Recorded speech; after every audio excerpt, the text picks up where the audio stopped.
최근에 아파트 값이 굉장히 상승을 엄청 많이 했죠. 그래서 많은 분들이 그 상승만으로도 스트레스를 많이 받으셨어요. 그러나 뭐니 해도 일단 부동산 가격이 상승하기 때문에 기본적인 부동산에 대한 세금이 굉장히 증가가 됐습니다. 다주택자 분들은 남들에 비해서 더 강력한 규제를 받았죠. 세부담도 더 많이 증가가 됐고요. 굉장히 힘드실 텐데 주택이 하나가 있는 경우에는 비과세라는 게 있어요. 그 다음에 장기 보유 특별 공제라는 것이 있습니다. 1세대 1주택에 한해서요. 그래서 이분들도 그런 혜택으로 인해서 굉장히 많은 세부담을 좀 줄일 수가 있었습니다. 그런데 사정에 의해서 내가 이제 이사를 갈 필요가 있잖아요. 그런 경우도 있고, 또 상속에 의해서 뜻하지 않게 2주택자가 되는 경우, 그리고 혼인에 의해서 각각 주택이 하나씩 있는 거예요. 그래서 딱 결혼을 했더니 하나가 아니라 2개가 되네? 이런 식으로도 일시적으로 2주택자가 된다 이 말입니다. 이런 경우에 국가는 집 한 채는 치지 않고 한 채만 치고 그 한 채에 대해서 비과세 혜택을 줄게, 또 장기 보유 특별 공제를 줄게, 이렇게 말하고 있는 겁니다. 그 혜택을 당연히 우리가 쟁취해야겠죠. 따라서 이번 시간에는 바로 일시적 2주택자분들, 그분들에게 어떠한 요건이 필요하고 그런 요건을 지키면 1세대 1주택 비과세 혜택을 얻을 수 있는지 이 시간에 알아보도록 하겠습니다. 1세대 1주택 비과세를 얻으려면 어떤 조건이 필요한지를 제가 좀 말씀을 드릴게요. 기본을 말씀드리고 예를 말씀드리겠습니다. 기본을 말씀드리면 일단 국내에 1세대가 한 주택만 갖고 있어야 돼요. 그리고 보유기간이 2년 이상이어야 됩니다. 이런 말이 있습니다. 양도가액이 9억 이하여야 된다. 그래야 비과세 혜택을 받는다. 이 온라인상에 굉장히 많이 돌아다니고 있어요. 근데 제가 조금 뒤에 그 말이 맞을 수도 있고 틀릴 수도 있다는 걸 제가 좀 설명을 해드릴 거예요. 이제 기본은 여기까지만 알아두시면 되고요. 그 다음에 예외가 있습니다. 예외는 뭐냐면, 여태까지는 우리가 2년 보유만 하면 됐는데 조정 대상 지역에서 취득을 한 경우에, 그래서 기준이 2017년 8월 2일 이전에 취득했으면 보유 2년만 하면 돼요. 근데 그 8월 2일 이후에 취득을 하면 보유 2년에다가 플러스 거주 2년까지 하셔야 이 비과세 혜택을 받으실 수가 있습니다. 더 강화된 겁니다. 그런데 여기서 한 가지 더 조건이 있어요. 이게 뭐냐면, 이 1세대 1주택 비과세 혜택을 받기 위해서는 거주자여야 합니다. 집을 팔 때 양도 당시에 거주자여야 돼요. 그럼 거주자라는 게 뭐냐? 국내에 주소를 두고 있거나 국내에 183일 이상 거소지를 두고 있으면 거주자로 봅니다. 이런 조건에 해당하시는 분만 이런 비과세라든지 장기보유 특별공제, 이 혜택을 받을 수가 있습니다. 그런데 이런 경우가 많아요. 요즘에 글로벌 시대가 돼가지고 잠깐 외국에 가서 몇 년 살다 오시는 분도 많이 계십니다. 이런 분들은 거주자가 아니라 비거주자에 해당되겠죠.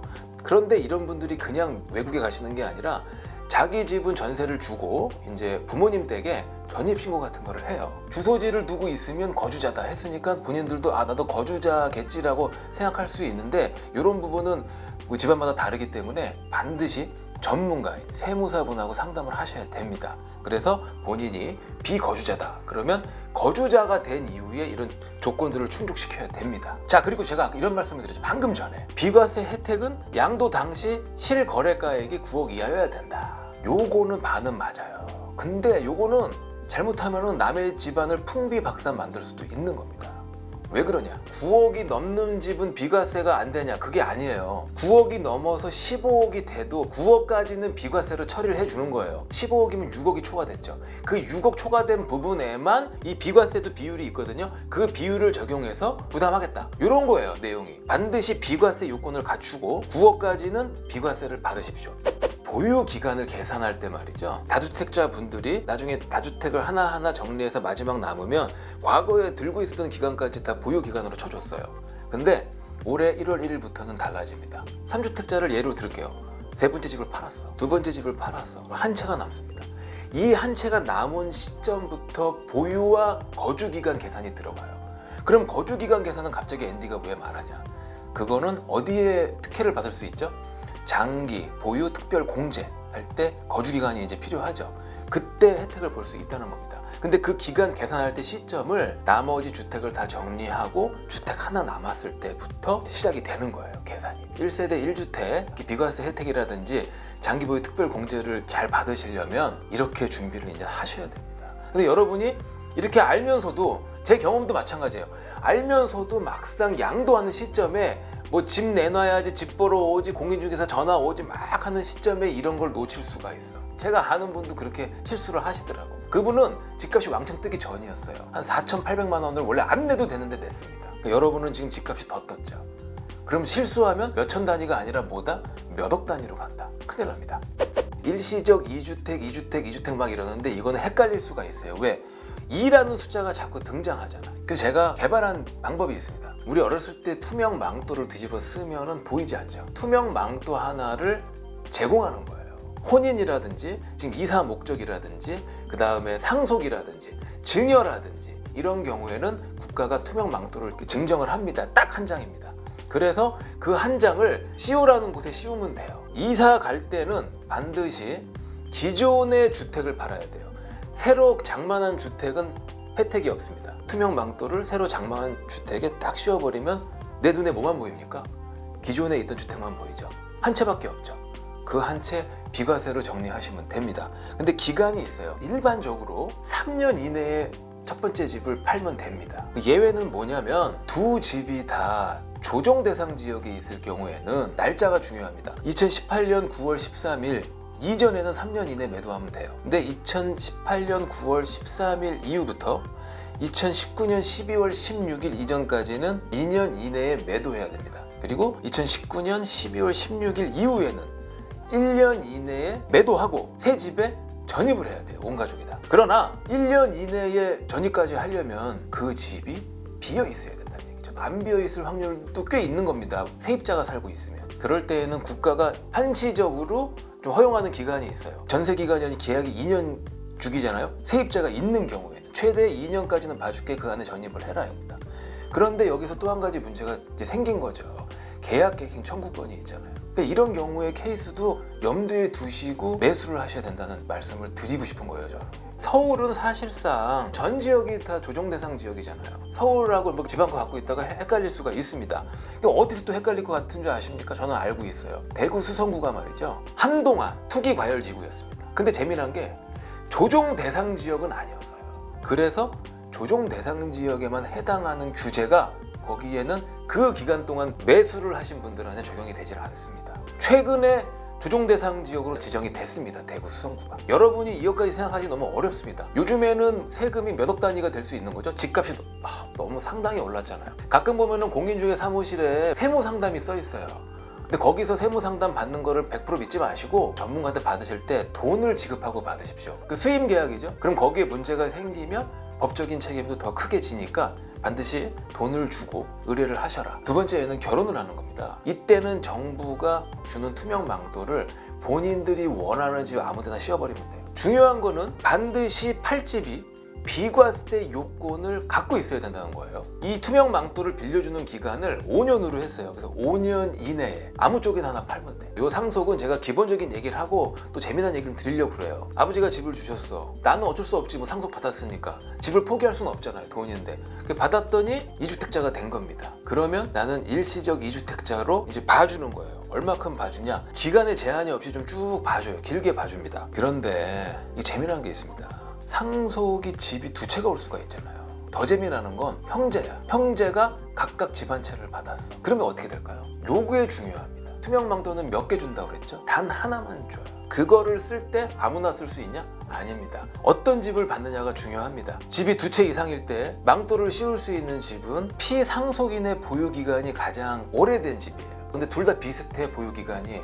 그러면 다음 단계로 넘어갑니다. 피상속인의 거주기간이 긴 집이 망토를 씌워지는 집이 되는 거예요. 이것도 비슷해. 그렇다면 상속 개시 당시에 거주하던 주택, 피상속인이. 근데 그것도 비슷하다면 기준시가가 둘 중에 높은 곳으로 정해집니다. 그것도 안 된다. 그럼 나중에 상속인의 선택인데 보통 상속인의 선택 이전에 결정이 되겠죠. 그 망토를 씌울 수 있는 집을 누가 갖느냐에 따라서 그 갖는 사람이 일시적 2주택자로서 비과세하는 혜택을 받을 수 있는 겁니다. 부모를 봉양하기 위해서 부모하고 세대를 합쳤을 때 일시적 2주택자가 될 수밖에 없죠. 망토를 주는 기간이 꽤 길어요. 10년입니다. 아무 쪽에나 그렇게 씌워서 파시면 됩니다. 다만 60세 이상의 직계 존속이 되는 규정이 있는데 60세 이상이 되지 않아도 현저히 불편하시거나 무슨 뭐 요양을 하실 필요가 있거나 이랬을 때에는 인정받을 수도 있다고 하니까 세무사랑 상담하셔가지고 더 파고 들어가십시오. 2021년 1월 1일부터는 말이죠,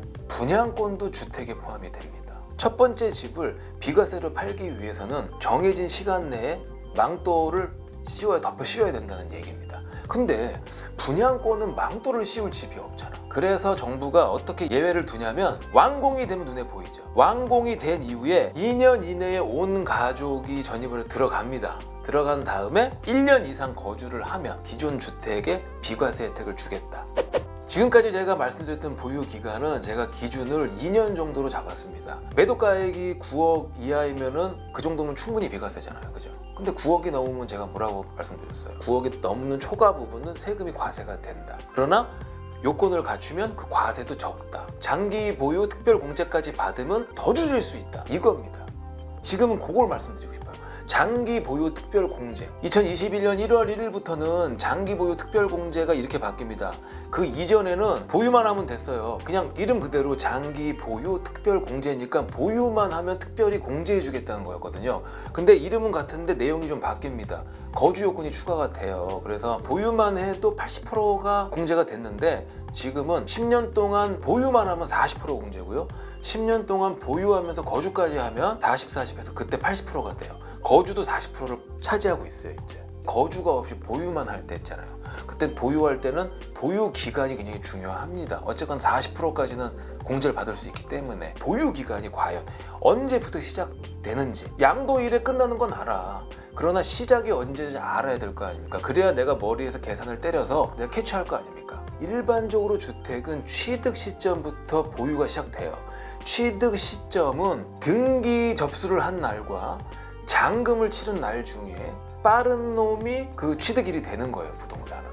그러나 관례상 법무사가 잔금날 오죠. 그날 접수하잖아. 그러니까 등기 접수일과 잔금날이 사실은 거의 일치를 해요, 실무에서는. 그게 다른 경우도 가끔 존재하지만 다르다면 제가 말씀드린 것처럼 빠른 것부터 시작하는 겁니다. 이혼이라는 걸 할 수가 있습니다. 큰 그 줄기는 두 줄기가 있어요. 하나는 위자료조로 해서 부동산이 넘어가는 케이스예요. 또 하나는 둘이 같이 살면서 이 사람의 했던 어떤 그 일들의 보답으로 분할하는 수가 생깁니다. 재산 분할은 원래 이 사람 거야. 그렇기 때문에 그냥 분할을 해준다는 표현을 쓰는 거예요. 그래서 여기 분할과 위에 위자료랑은 다릅니다. 위자료는 이 사람께 매매처럼 이 사람한테 넘어가는 거예요, 반대편에. 근데 잔금이 있습니까? 위자료에 잔금이 있어요? 아니잖아. 뭐만 있습니까? 등기 접수일이 있을 거 아닙니까? 위자료의 경우는 등기 접수일부터 보유 시기가 시작되는 거예요. 그러나 재산 분할의 경우에는 원래 내 거니까 내가 가져가는데 무슨 등기 이전이 뭐 그게 중요해. 그게 중요한 게 아니라 설사 등기 이전을 한다 할지라도 재산 분할의 경우에는 내 거를 가져오기 때문에 매매나 그런 매도 형식이 아닙니다. 전 사람의 보유 기간과 거주 기간도 승계받을 수가 있는 거예요. 당연히 받은 사람은 기간의 이익이 있겠죠. 벌써 나는 살지도 않고 뭐 따로 하지도 않았는데 채워져 있잖아요. 그럼 그걸 활용하시면 됩니다. 상속 같은 경우에도 같이 아버지랑 사는데 같은 집에서 살고 있었어요. 근데 아버지가 돌아가셨어. 동일 세대원이라고 그러죠. 동일 세대에 살고 있다가 상속을 받은 경우에는 돌아가신 아버지의 기간을 승계받습니다. 보유나 거주 기간을 승계를 받아요. 그러나 동일 세대원이 아니고 따로따로 살다가 상속을 받은 경우에는 그 승계를 받지 못합니다. 그러니까 그런 것들도 좀 알고 계셔야 돼요. 증여로 인해서 일시적인 이주택자가 된 경우에도 지금처럼 동일 세대원이냐 또는 비동일 세대원이냐 거기에 따라서 그 보유기간, 거주기간이 이렇게 승계가 되냐 안 되냐 결정이 되니까 상속하고 똑같이 생각하시면 됩니다. 상속 같은 경우에는 저 같은 경우에는 보유 기간보다도 요게 아주 재밌더라고요. 취득가액. 상속의 경우에는 취득가액을 좀 구분할 필요가 있어요. 왜냐면 상속은 상속세를 부담하거든요. 상속인이. 일반적으로 상속세의 이제 상속 가치를 평가할 때 대단지 같은 경우에는 거래가 빈번하죠. 국세청에서 예측을 할 수가 있습니다. 같은 동 또는 비슷한 동, 같은 층, 비슷한 층을 상대로 해서 상속가액이죠. 그거를 예측할 수가 있어요. 그러나 고가의 단독주택이라든지 고가의 빌라는 거래가 흔하질 않아요. 최근 거래가 뭐 6년 전, 7년 전 막 이래요. 그럼 국세청이 어떻게 추정하겠냐고요. 그때는 아무래도 공시가격으로 갈 거 아닙니까. 조건이 있어요. 상속 같은 경우에는 상속 개시일 이후에 이전 6개월, 이후 6개월 내에 거래가 없으면 공시가격으로 가요. 그런데 그 안에 매매가 이루어지잖아요. 그러면 상속세를 부담해야 될 게 그 매매 가격으로 갑니다. 그래서 여러분이 그런 거를 시뮬레이션을 다 해가지고 좀 뒤에 가서 팔고 적게 내든지 아니면 그때 팔고, 그때 팔면 장점은 뭡니까? 그 취득하고 매매하고 거의 동시 시점이기 때문에 양도소득세 내지도 않잖아요. 이런 것만 한번 알아두신다면 반드시 세무사랑 상담을 하셔라. 증여도 마찬가지예요. 이 증여도 증여세가 있잖아요. 증여의 그 금액 평가하는 거는 증여가 개시된 6개월 전부터 증여 후 3개월 전 그렇게 범위가 돼 있을 겁니다. 그래서 그 안에 매매가 발생하면 매매 가격이 평가 금액이 될 거예요. 양도세를 줄일 것이냐 아니면 증여세나 상속세를 줄일 것이냐. 그러니까 자신의 상황에 맞게 항상 시뮬레이션을 하십시오. 그 시뮬레이션 조금만 잘하면은 수억도 절약할 수가 있습니다. 오늘 복잡한 내용을 말씀드렸지만 헷갈리면은 그냥 단어만 아세요. 왜? 세무 전문가를 결국에는 만나서 해결을 하는 게 바람직하기 때문에. 제 영상을 통해서 얻은 단어들이 결국에 세무사가 하는 얘기의 이해에 도움은 굉장히 줄 겁니다. 저도 경험을 했지만 이러다가 실수하시는 분 많이 제가 봤기 때문에 여러분은 꼭 매도를 하시면 그까짓 거 몇십만 원 솔직히 돈 아니잖아요. 집값이 얼마인데 꼭 전문가랑 상담을 하십시오. 세무는 세무 전문가입니다. 오늘 좀 귀엽게 가볼까요? 오늘 영상도 좋으셨다면 좋아요, 구독, 알림 버튼까지 부탁드리겠습니다.